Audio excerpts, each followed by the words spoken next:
and welcome back.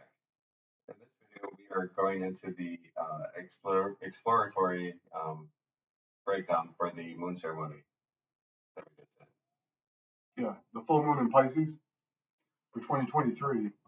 I wanted to talk a little bit more about that.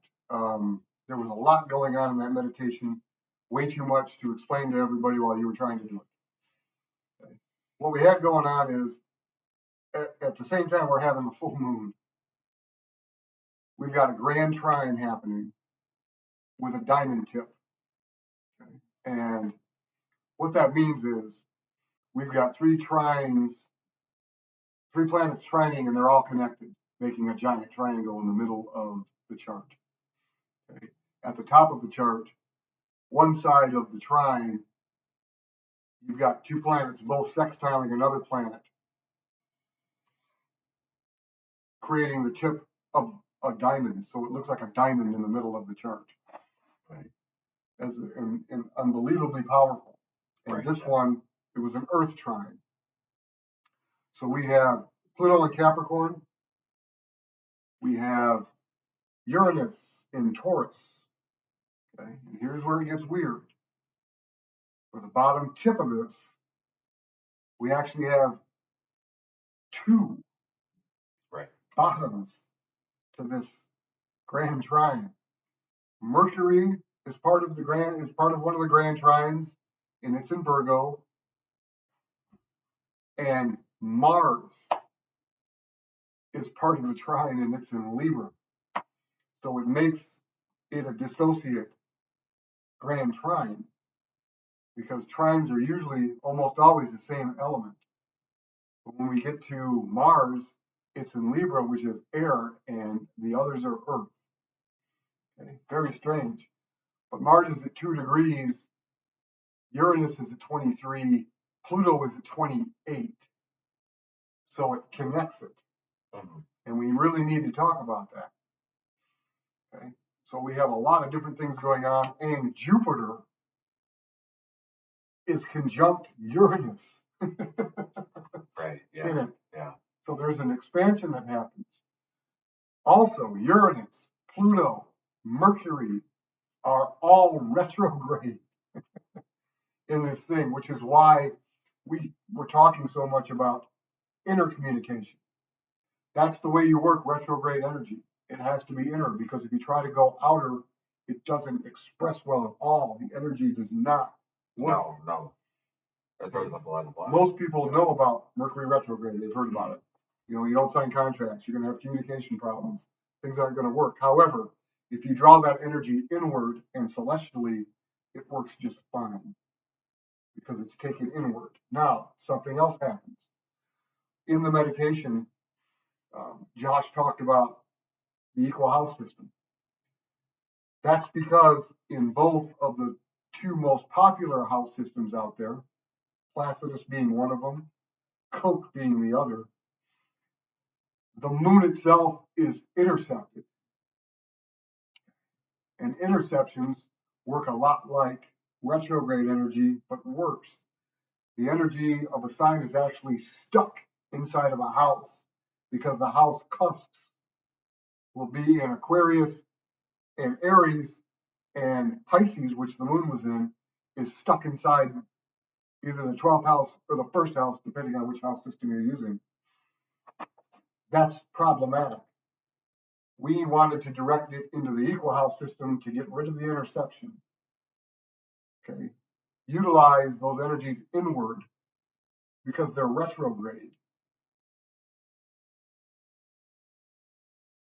But I couldn't explain all that prior to the meditation or right after it, because it would have taken away from the meditation itself and what you needed to get out of it.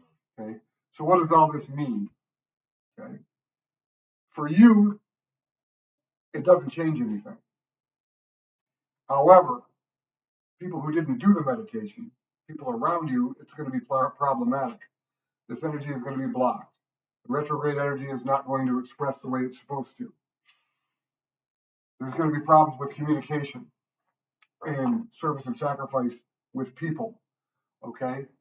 And Mars is in the same house that Mercury's in. It's in a different sign, but it's in the same house. So Mars is going to be ambitiously and aggressively trying to balance everything through Libra. Right. Okay. Mercury is going to be getting way too analytical, way too detail oriented, and is going to get itself stuck in a pocket. Okay. And it's going to get stuck in the details. Okay. And one thing that we talk about in astrology school about Virgo is the word analysis, the word anal is in there. Very anal. Virgo energy can be very anal. And that's what it's going to do. It's going to get stuck in itself. Okay. Over detailed, over researched, over analyzing. Okay. And overly critical. With Mars in the house, that could be a big issue because it's going to try to balance and make everything harmonious, and it can't because Mercury's not going to let it. Because Mercury can't express it the way it's supposed to. And then it's going to get aggressive, and it's going to go negative. It can go negative that way. And that's in the 6th house. When we're talking about, let's talk about Taurus and Uranus and Jupiter. Jupiter is not retrograde, but Jupiter expands. Uranus is, again, it's about being original and being an individual and awakening and freedom oriented. Okay. So, retrograde, inner awakening, great. Okay. It's in the house of values. Don't try to put your values on other people. Don't go over the top trying to be an individual or original because it's not going to come off that way at all. It's going to come off in a completely bad way.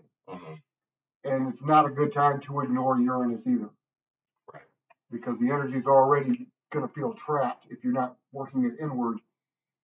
It's going to come out, and it's going to come out in a bad way. And Jupiter's right next to it, conjunct to it, and it's going to try to expand it.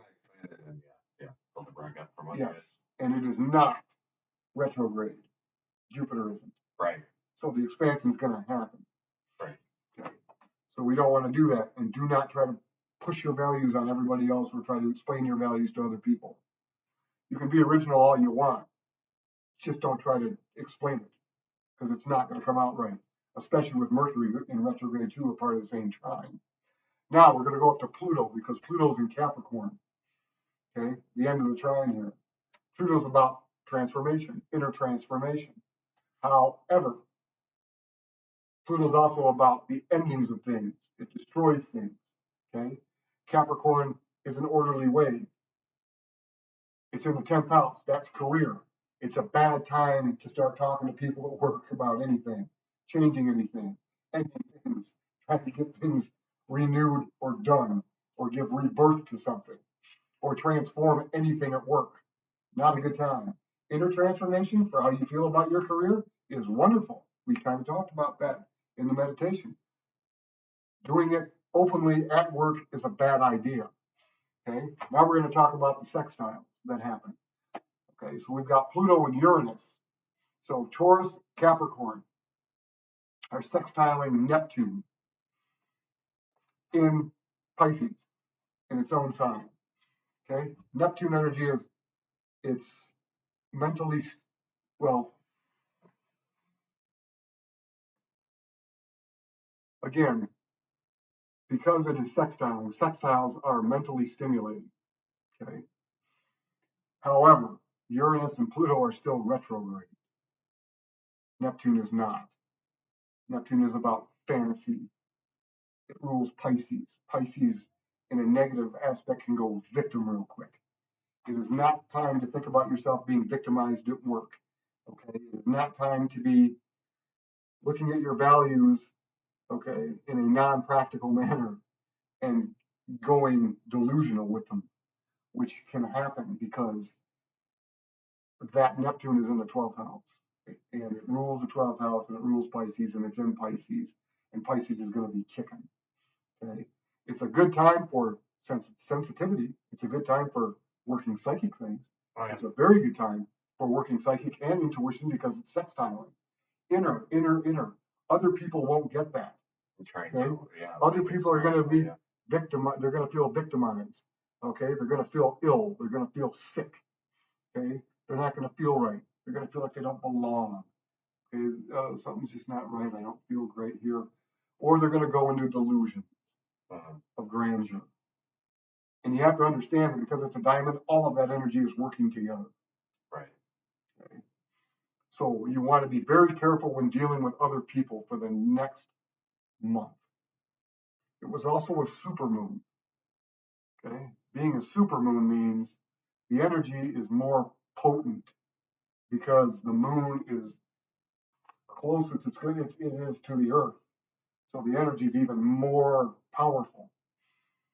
It's a good time to do things on your own, wherever you're at, and keep yourself grounded and learn to do this with whatever anybody else comes at you about. Blow it off. Don't take it personally. This energy can get wicked, but watch your back. Because people who didn't do the meditation or didn't pull and are not pulling this energy in correctly are going to look extremely insane to you. Right. Yeah. Okay. And they're probably going to be extremely moody. Oh, very moody. Very, okay. Very moody. And they're going to, anything you do, they're going to feel victimized about. Try and do everything you can not to go there. Okay. And that's, I wanted to get into this breakdown because you don't see this very often in a moon chart. Right. Yeah. This doesn't happen. However, those of you who did the moon exercise, those of you who didn't and are watching this, do it. Do the moon ceremony. And channel this energy the correct way, please. Okay. And that's really all I can really advise anybody for on this one. Yeah.